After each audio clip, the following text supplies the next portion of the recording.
Web series story expert presents the only living boy in New York. ये कहानी रिश्तों की है, उनकी उलझनों की है। 2017 की अमेरिकन ड्रामा फिल्म है। इसे डायरेक्ट किया था मार्क वेब ने, राइटिंग का काम किया था एलन लोइब ने। फिल्म में एक्टिंग की थी कैलम टर्नर, केट बकिंगसेल और पियर्स ब्रेस्नैन ने। फिल्म के IMDb रेटिंग की बात करें तो वह 6.3 जो कि काफ़ी बेहतरीन है। कहानी की शुरुआत होती है थॉमस से। थॉमस रिसेंटली कॉलेज से पास आउट हुआ है, पर अभी तक अपनी ज़िंदगी में वो ये फैसला नहीं कर पाया है कि आखिर वो करना क्या चाहता है। उसने करियर के बारे में अभी तक कुछ भी नहीं सोचा है। इन सब के साथ ही उसकी एक प्रॉब्लम और है, और वो है उसकी फ्रेंड मिमी। दरअसल वो मिमी से एक तरफा प्यार करता है, और मिमी है जो कि उसे कबूल करने को तैयार नहीं। मिमी उसे अपना बेस्ट फ्रेंड समझती है, पर उसे प्यार नहीं करती। इन सब में एक दिन उसकी मुलाकात हुई अपने पड़ोसी WF से, और धीरे धीरे दोनों के बीच एक फ्रेंडशिप बॉन्ड डेवलप हुई। थॉमस ये देखकर सरप्राइज्ड है कि किस तरह WF उसके लिए इतना सपोर्टिव है, हमेशा उसकी देखभाल करता है, उसकी प्रॉब्लम बड़े गौर से सुनता है और उस पर उसे सलाह भी देता है। पर अभी तक ये सीक्रेट है कि आखिर WF इतना सपोर्टिव क्यों है थॉमस के लिए। अब तो दोनों का कभी रेस्टोरेंट तो कभी पार्क में मिलना जारी रहता है। WF अक्सर थॉमस को लाइफ से रिलेटेड मसलों पर एडवाइस करता रहता है। आज थॉमस ने WF से मिमी के बारे में बातचीत की। WF ने उससे कहा, तुम उसे थोड़ा वक्त दो, सब ठीक हो जाएगा। पर अभी तक थॉमस मिमी के दिल में प्यार पैदा नहीं कर पाया है। कुछ दिनों के बाद हम देखते हैं कि मिमी और थॉमस एक बार में सोशलाइज हो रहे हैं। यहाँ पर थॉमस ने अपने पिता इथन को देखा। इथन प्रोफेशन से पब्लिशर हैं, पर इस समय इथन के साथ एक औरत है, और ये थॉमस की माँ जूडिथ नहीं है, बल्कि कोई और ही औरत है। थोड़ी देर बाद थॉमस देखता है कि इथन उस औरत को किस कर रहा है। इस औरत का नाम है जोआना। वो दरअसल इथन की गर्लफ्रेंड है। ये सब देखकर थॉमस बड़ा डिस्टर्ब्ड है। वो ऑलरेडी मिमी वाली प्रॉब्लम से उलझ रहा था, इन सब में एक नई प्रॉब्लम आ गई है। अब अगर उसके पिता किसी और औरत से प्यार करते हैं और ये बात उसकी माँ जूडिथ को पता लगी, तो वो मेंटली डिस्टर्ब हो जाएंगी। अब थॉमस ने यह फैसला किया है कि वो जोआना को फॉलो करेगा और उसके बारे में उसके सारे सीक्रेट्स पता करेगा। अब वो अक्सर जोआना को फॉलो करता है, पर कभी उससे बात नहीं करता। एक दिन आखिरकार उसने उससे बात कर ही ली और कहा, मैं तुम्हें कई दिनों से फॉलो कर रहा हूँ। इस पर जोआना ने कहा, मैं जानती हूँ। थॉमस ने पूछा, क्या तुम मुझे जानती हो? जोआना ने कहा, हाँ, मैंने तुम्हारी तस्वीर ईथन के ऑफिस में देखी है। मैं जानती हूँ कि तुम ईथन के बेटे हो। इसके बाद उसने अपने बारे में बताया और कहा, मैं एक एडिटर हूँ जो कि तुम्हारे पिता ईथन के ऑफिस में काम करती हूँ। इस पर थॉमस ने उससे रिक्वेस्ट किया और कहा, प्लीज़ मेरे पिता को अकेला छोड़ दो, नहीं तो मेरी माँ की ज़िंदगी तबाह हो जाएगी। जोआना ने कहा, तुम अभी बहुत बच्चे हो, तुम्हें दुनियादारी का कुछ भी नहीं पता, और सच तो यह है कि तुम भी मेरी खूबसूरती के दीवाने हो। तुम भी मुझे पसंद करते हो और तुम मेरे साथ सोना चाहते हो। इसके बाद थॉमस यहाँ से चला गया, पर अब वो जोआना के बारे में सोचता रहता है। उसकी बातों ने उसके दिमाग में हलचल पैदा कर दी है। अब उसने फैसला किया कि वो ये सारी बातें अपने फ्रेंड WF से शेयर करेगा, और उसने ऐसा किया भी। थॉमस की बातों को सुनकर WF ने कहा, सच तो ये है कि तुम भी उसे पसंद करते हो, क्या ये सच नहीं है? इस पर थॉमस ने कहा, हाँ ये सच है, मैं भी उसे पसंद करता हूँ। इसके बाद हम देखते हैं कि थॉमस एक फ्रेंड की पार्टी में आया हुआ है। यहाँ पर जोआना भी है, पर वो किसी और आदमी के साथ है।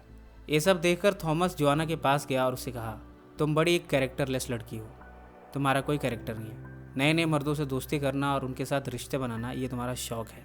पर जोआना ने उसकी बातों को सिरे से नकार दिया और कहा, जिसके साथ मैं यहाँ पर आई हूँ वो एक गे है। यहाँ पर थॉमस ने उसे किस कर लिया। थॉमस को नहीं पता, पर वास्तव में वो जोआना को किसी और के साथ देखकर काफ़ी जेलस हुआ था, और जब उसे ये पता लगा कि जोआना का उसके साथ कोई रिश्ता नहीं, तो खुशी में उसने उसे किस कर लिया। अब इसके बाद हम देखते हैं कि दोनों के बीच एक केमिस्ट्री डेवलप हो गई है। अब दोनों ने एक दूसरे को पसंद करना शुरू कर दिया है। थॉमस ने उससे कहा, जब मैं बच्चा था तब मैं एक राइटर बनना चाहता था, पर मेरे पिता इथन को ये सब बिल्कुल भी पसंद नहीं था। उन्हें मेरी राइटिंग में कोई टैलेंट नहीं दिखा, और इसलिए उन्होंने मेरे इस काम को सिरे से नकार दिया। कुछ दिनों के बाद हम देखते हैं कि थॉमस WF के एब्सेंस में उसके घर पर एक मैन्यूस्क्रिप्ट देखता है जिसका टाइटल है the only living boy in New York. दरअसल WF भी एक सक्सेसफुल राइटर है, उसने अपनी मैन्यूस्क्रिप्ट लिखी है। जब वो यहाँ पर आया तब थॉमस ने उसे अपनी राइटिंग्स भी दिखाई। थॉमस की लिखाई को देखकर WF ने कहा, तुम्हारे अंदर एक लेखक की क्वालिटीज़ हैं, तुम्हें इसी में अपना करियर ट्राई करना चाहिए। एक दिन थॉमस ने WF को अपने पिता की कंपनी में बुलाया जहाँ पर एक पार्टी ऑर्गेनाइज हो रही थी।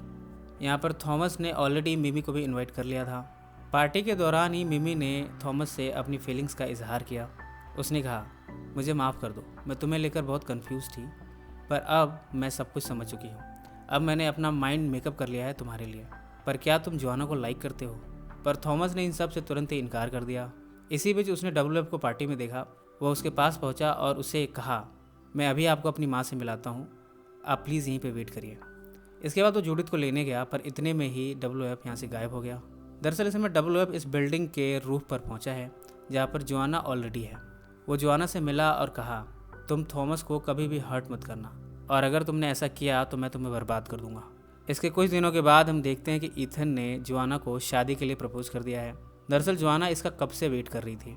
इस प्रपोजल के बाद ही जोआना ने तुरंत ही थॉमस से अपने रिश्ते को ख़त्म कर लिया। इन सब पर थॉमस भी कहाँ चुप रहने वाला था। उसने गुस्से में अपनी रिलेशनशिप के बारे में ईथन के सामने सब कुछ डिस्क्लोज कर दिया। उसने कहा कि मेरा कई दिनों से जोआना के साथ अफेयर चल रहा है। ये सब सुनकर ईथन ने ना सिर्फ थॉमस पर गुस्सा दिखाया बल्कि जोआना पर भी काफ़ी चिल्लाया और फिर रूम छोड़कर चला गया।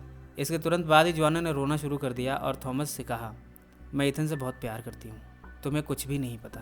ये सब कहते हुए उसने एक न्यूज़ क्लिपिंग दिखाई और साथ में एक फ़ोटोग्राफ दिखाया जिसमें थॉमस ने एक मैच जीता हुआ है और उसमें बैकग्राउंड में WF खड़ा है और ये फ़ोटो ईथन के ऑफिस में लगी हुई है। पर थॉमस को ये समझ नहीं आ रहा कि WF आखिर इस पिक्चर में कर क्या रहा है। इसका मतलब WF का उसकी लाइफ में आना कोई कोइंसिडेंस नहीं है, ये सब कुछ प्लान है। पर अब वो सच जानना चाहता है कि आखिर WF के इरादे हैं क्या। वो तुरंत पहुंचा WF के पास और उससे कहा, मैं तुम्हारे बारे में सब कुछ जानना चाहता हूँ, तुम कौन हो। WF ये सब बताना तो नहीं चाहता था, पर थॉमस के बार बार जिद करने पर उसने कहा, मैं तुम्हारे पेरेंट्स का बड़ा क्लोज फ्रेंड हूँ। ईथन दरअसल इनफर्टाइल है, मतलब वो बच्चे पैदा कर ही नहीं सकता, और इसी क्रम में मैंने अपना स्पर्म जूडिथ को डोनेट किया था और फिर तुम पैदा हुए। इस तरह से मैं तुम्हारा बायोलॉजिकल फादर हूँ। बाद में मुझे ये एहसास हुआ कि मैं जूडिथ से प्यार करने लगा हूँ, इसलिए मैं हमेशा उससे दूर रहता हूँ। मैं दूर से तुम्हें देख लेता हूँ और अपने मन को शांत कर लेता हूँ, पर मैंने कभी भी तुम्हें पाने की कोशिश नहीं की। मैं जानता हूँ कि जूडिथ भी मुझसे प्यार करती है, पर मैंने कभी उसे भी पाने की कोशिश नहीं की। पर मैं हमेशा तुमसे कनेक्ट होने की इच्छा रखता था, जो कि मैं हो चुका हूँ। ये सब जानकर थॉमस बड़ा अपसेट है। उसे समझ नहीं आ रहा कि उसे क्या करना चाहिए। वो तुरंत घर पहुँचा। यहाँ वो देखकर सरप्राइज है कि ईथन ने अपने जोआना के रिश्ते के बारे में जूडिथ से सब कुछ सच सच कह दिया है, और यहाँ तक कि उसने जूडिथ से डिवोर्स भी मांगा है। बाद में थॉमस ने जूडिथ को कंसोल करने की कोशिश की और कहा, मैं जानता हूँ कि आप WF से प्यार करती हैं। मैं पिछले कुछ दिनों से उनसे कांटेक्ट में हूँ, उन्होंने मेरी बड़ी मदद की है, और मैं ये भी जानता हूँ कि वो ही मेरे बायोलॉजिकल फादर हैं। इन सब बातों को 1 साल गुजर चुके हैं। थॉमस एक बुक स्टोर में काम कर रहा है। वो इस कोशिश में लगा हुआ है कि उसकी राइटिंग पब्लिश हो जाए। यहाँ हम देखते हैं कि ईथन भी इस बुक स्टोर में पहुँचा है और अब दोनों ने साथ में बातचीत करनी शुरू की है। ईथन ने कहा, मेरे पास कुछ कनेक्शंस है पब्लिशिंग में जो कि तुम्हें तुम्हारी बुक को पब्लिश करने में हेल्प करेंगे। इस पर थॉमस ने कहा, मुझे अब आपकी मदद की कोई ज़रूरत नहीं। अगर आपको मेरी मदद करनी ही थी तब आपको मेरे बचपन में करना चाहिए था, तब शायद मैं एक अच्छा लेखक बन पाता, पर अब मुझे आपकी मदद की कोई ज़रूरत नहीं। इसके बाद कुछ खामोशी थी। थॉमस ने ईथन से पूछा, क्या आप अब भी जोआना से संपर्क में हैं? ईथन ने कहा, नहीं। थॉमस ने ईथन के चेहरे को देखा और कहा, आप झूठ बोल रहे हैं।